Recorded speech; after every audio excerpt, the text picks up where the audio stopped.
moi aussi j'ai préparé par écrit ce que je voulais vous dire, parce que j'ai beaucoup de mal à parler, et encore plus quand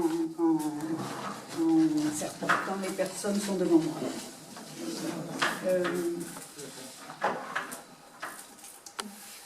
C'est peut-être d'ailleurs une des raisons pour lesquelles je me suis tournée vers une autre expression que la parole.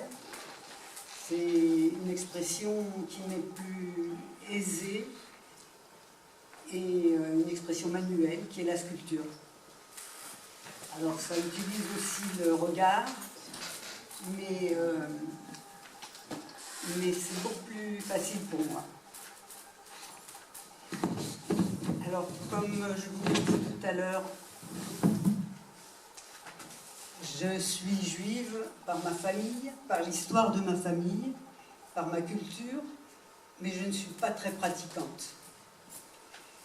Je vous donne ces renseignements pour que vous puissiez mieux comprendre ma position sur la créativité.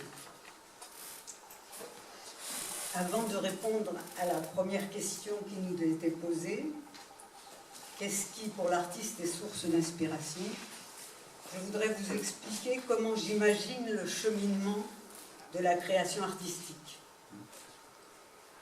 Je crois que certaines personnes sentent en elles une pression particulière qui les pousse et même qui les contraint à s'exprimer de façon personnelle dans un langage où elles pourront parler plus facilement qu'avec les mots.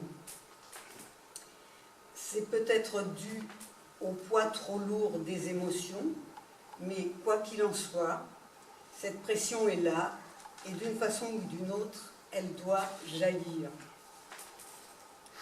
Quand on parvient à apprivoiser cette pression, on peut alors la nommer, c'est la pulsion artistique qui engendre la créativité du même nom.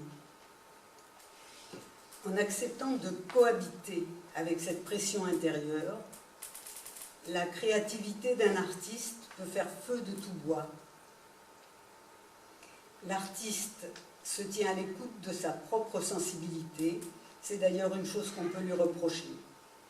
Il se sert de cette pulsion et de sa sensibilité à la perception du monde qui l'entoure pour faire éclore l'inspiration artistique.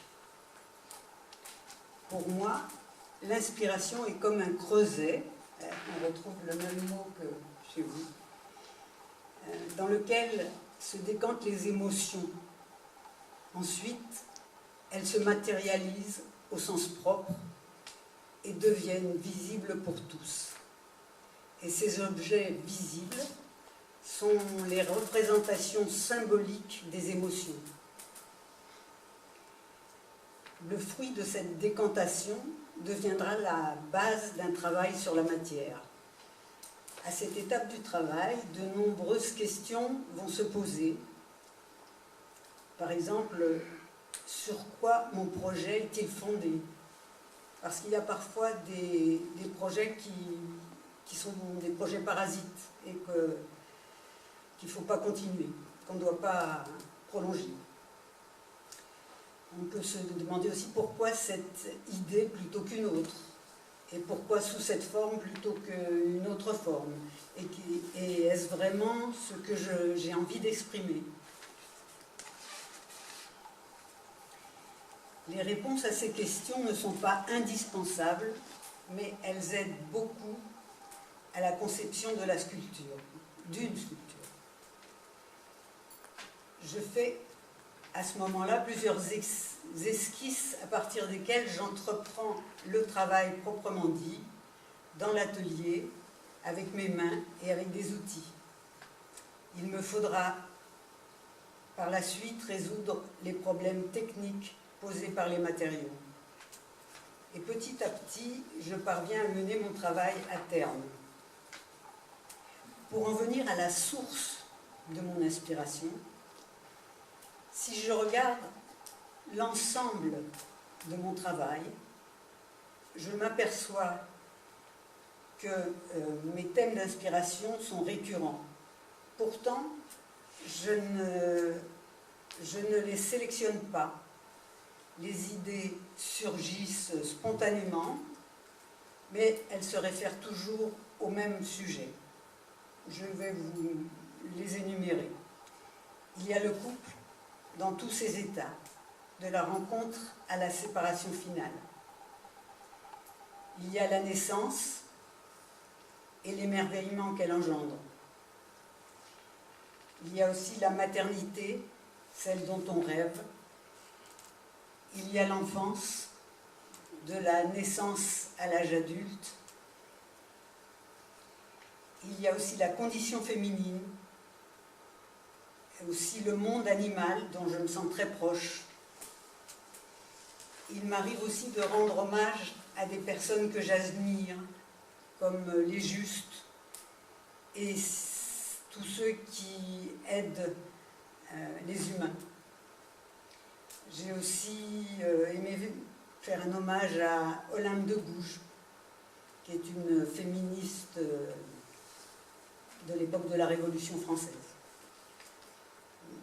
Maintenant, je vais vous donner quelques exemples en m'appuyant sur les projections photos.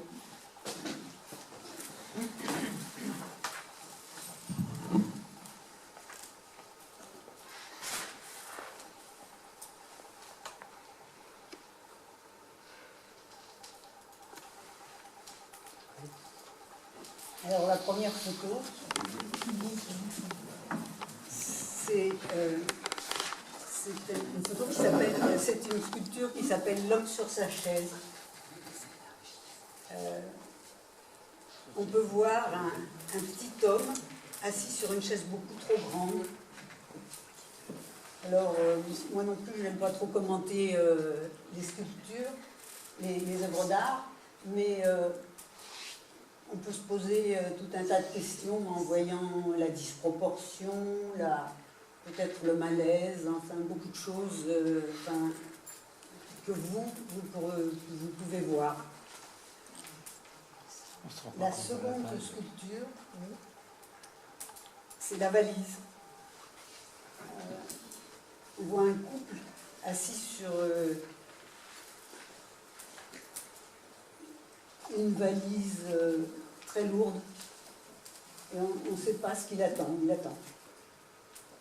Alors ça peut faire référence à beaucoup de choses, surtout actuellement. Mais c'est aussi, comme vous disiez, peut-être des souvenirs d'enfance, ou des faux souvenirs, mais des souvenirs quand même. Ensuite, il y a l'escalier. Alors c'est une femme qui gravit les marches d'un escalier qui flotte dans le vide. On ne sait pas où elle va, on ne sait pas pourquoi elle y va. On peut essayer de comprendre. Mais bon, il me semble que ça pose des questions. Et puis la quatrième photo de sculpture, c'est un totem. C'est un totem familial, avec toute une famille représentée avec ses animaux. Alors, c'est un petit peu petit, mais en bas, il y a les animaux représentés. Voilà. Maintenant, à la question quelle peut être la place de l'art dans le cheminement vers la transcendance.